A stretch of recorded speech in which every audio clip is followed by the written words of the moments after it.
Good morning, challengers! Welcome to day 4 of the challenge. How are you doing today?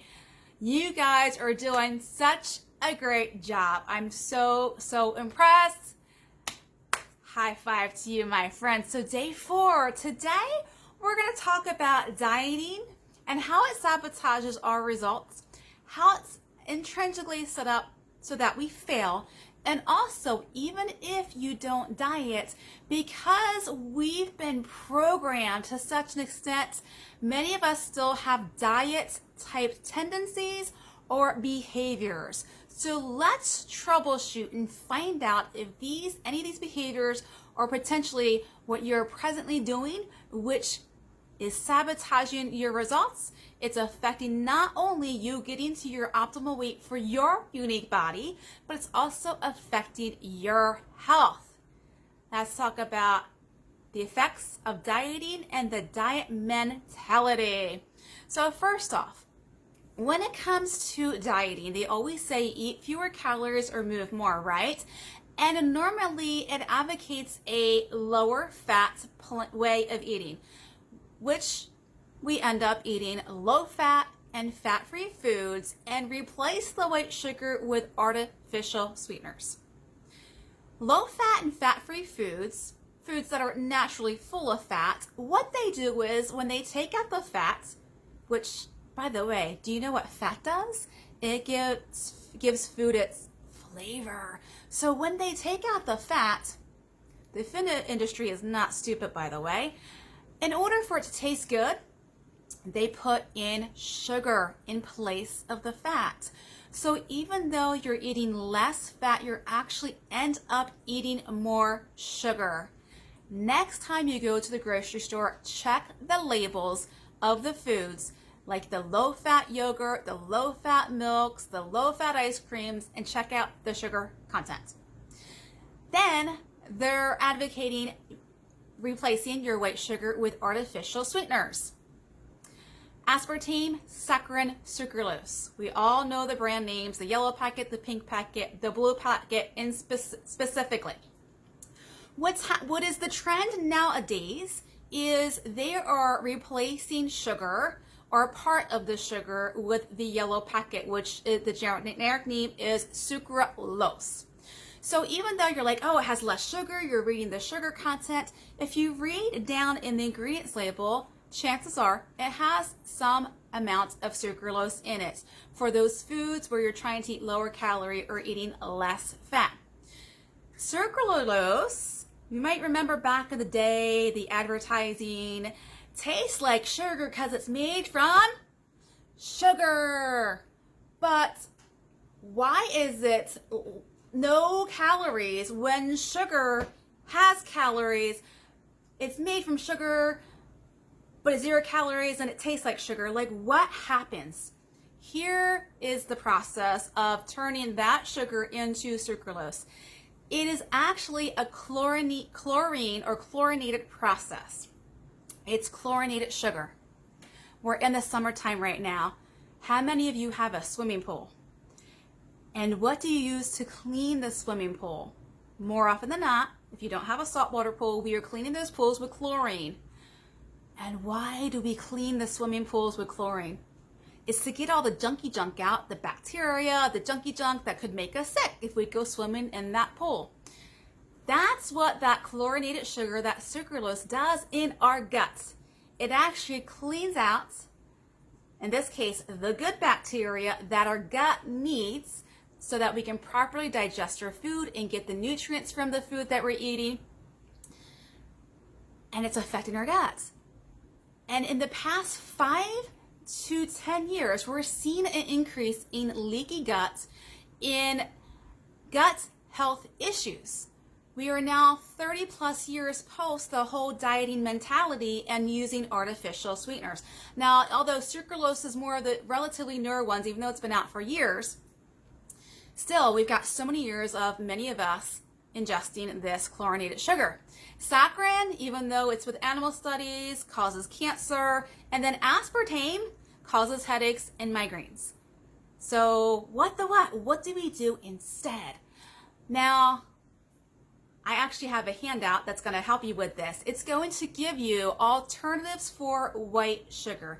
It's going to list what brand, not brand specific, but what type, really to look for in that sugar alternative, not artificial sweetener, but sugar alternative.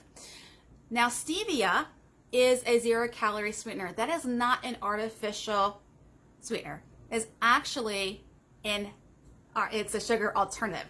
It's natural. It's not man-made. There is a chemical process involved, but the one that is on that list for you to, if you choose to change to stevia, is the best brand to get. So it gives you all different sugar alternatives that are healthier for you. It gives you what to look for to have the higher quality of that sugar alternative. It's in the handout for today. So download that, print it out, and make a choice. If you're trying to get off the white sugar, if you are an artificial sweetener user and you're thinking, I need to get off of that, look through that list and just at least make one change. Okay? Highly recommend that. So we've got the low-fat, fat-free foods that are full of sugar. We got the artificial sweeteners. One causes lung cancer. One causes headaches and migraines. Another one is chlorinated sugar. What do we do instead? So that's 2. 3, with dieting behavior. So you might not be dieting, but you might have some behaviors. Is looking for those diet type desserts, those diet type foods, those boxed things that come in a box. You know, we're looking at whole wheat breads, we're looking at gluten-free, we're looking at organic. And while some of those things are beneficial, you have to really beware of the marketing. Beware of the marketing, because there are foods that are marketed as healthy that are actually, when you read the labels, are not healthy at all. You have to be label savvy. You just have to read your labels. That's the society we are living in right now. So be careful of the marketing. Anything that is labeled as a health food, even if it's organic, even if it's gluten-free, look at your labels, look at how much sugar is in there. This actually caught me a couple years ago. Like the marketing got me, like really did, because I did not look at my label. And it's gluten-free, it's non-GMO, it's organic, and it's like all the catchphrases, right? When you're looking for something healthy. I was in a rush. I'm like, oh, this is new. This looks like it's something, you know, snack-wise, be a healthier option. Picked it up, took it home. After I first had my first serving, I immediately got a headache. And I'm like, what's going on? This is the only thing that I've eaten that's different. And I looked at the ingredient list, and the ingredient list is like huge. It's long.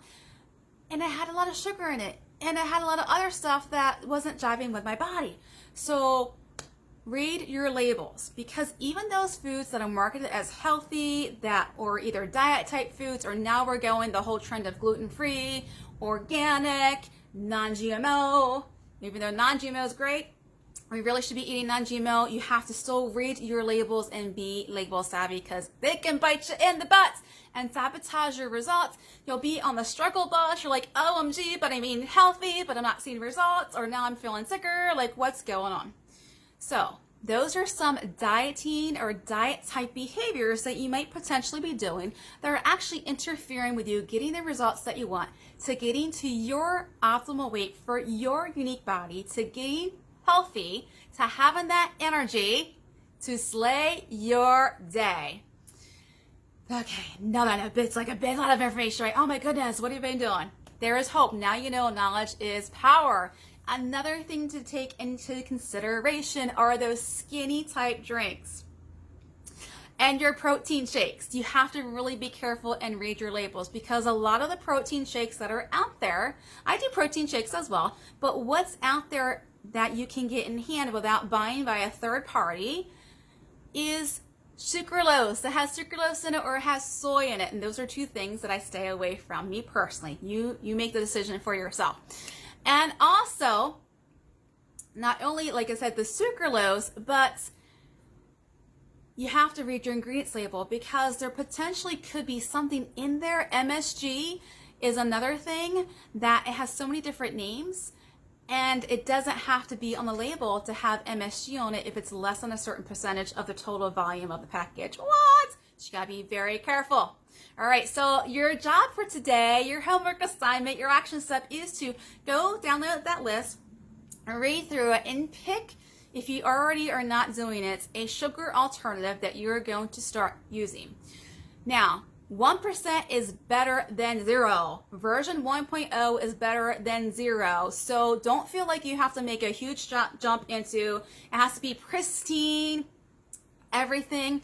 Even if you make one little step to the better, you're going to start seeing results. Progress over perfection. We're going to start up-leveling, and up-leveling. That's how the weight loss and health journey goes. We're up-leveling, and up-leveling. All right, so get to choosing your sugar alternative. And by the way, there's 12 recipes in there. If you're a dessert person like me that are healthier for you, and I highly recommend the peanut butter bars. If you like yourself a good Reese's cup, they're really good. To your health, and I'll catch you for day 5 of the Boost Your Metabolism 5-Day Challenge.